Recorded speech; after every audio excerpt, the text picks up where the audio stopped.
There's a load of laundry sitting in your dryer right now, or something just like it.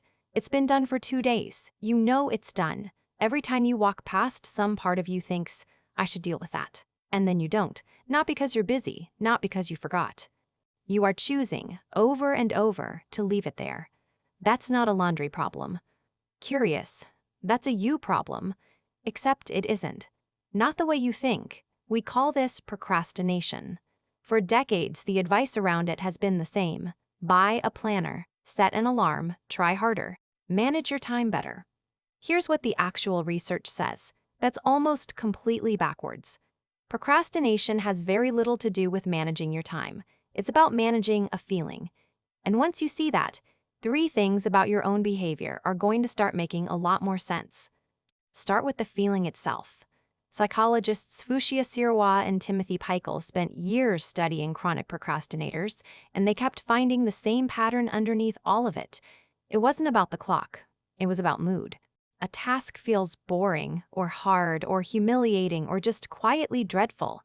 The email, the report, the form, the bill, and that feeling shows up before you've done a single thing. So your brain reaches for the fastest tool it has to make the bad feeling go away. It looks at something else, your phone, a snack.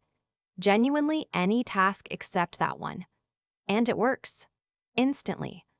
The second you look away, the dread drops. Sirois and Pychyl called this short-term mood repair.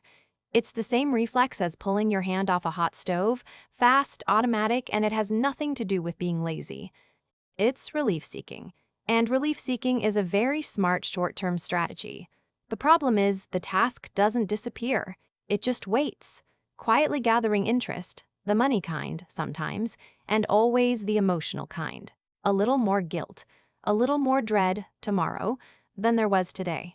So the first thing to understand, procrastination isn't a failure to plan. It's a successful plan, just a short-sighted one. But if relief were the whole story, you'd expect people to weigh tomorrow's guilt against today's relief and mostly get the trade right. They don't. And a psychologist named Hal Hershfield found a big part of why. Hershfield put people in an fMRI scanner and asked them to think about themselves, right now and 10 years from now. Thinking about their present self lit up one region reliably, the same region we use to think about ourselves in general. Thinking about their future self? For a lot of people, that region went quiet. A different pattern showed up instead, the same pattern that lights up when you think about a total stranger. Picture that for a second. To a chunk of your own brain, you in 10 years is basically someone else. Someone you've never met, who's going to have to deal with whatever you leave behind. That is exactly what's happening when you leave something for future you. You're not lying to yourself about who has to deal with it. Some part of your brain genuinely doesn't code that person as you. Researchers call this temporal discounting, and the less connected you feel to your future self, the worse it gets. It's why a deadline 3 weeks out barely registers, and the exact same deadline tomorrow suddenly feels urgent. The closer it gets, the more future you starts to feel like present you. So the second thing to understand, you're not choosing relief over responsibility. Some part of you is quietly handing the responsibility to somebody else, who just happens to also be you. Here's the strange part. If this were only about avoiding a bad feeling and discounting a future stranger, you'd expect it to happen just as often on tasks you'd be good at as tasks you'd be bad at. It doesn't. A psychologist named Ferrari has studied chronic procrastinators for over 20 years. His research puts roughly 1 in 5 adults in that category. And Ferrari noticed something almost sly about how procrastinators explain themselves. Given the choice, most would rather have people think they didn't try hard enough than think they didn't have what it takes.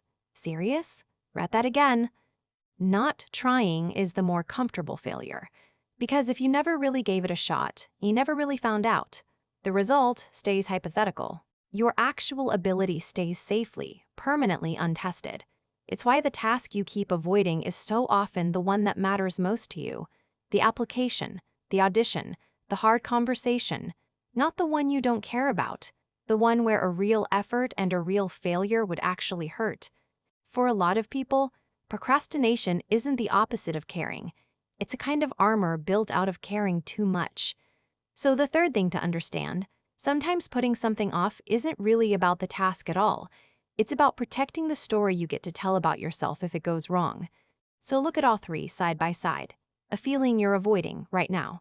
A future self who barely registers as you. A story about yourself you're quietly protecting. None of them are about your calendar.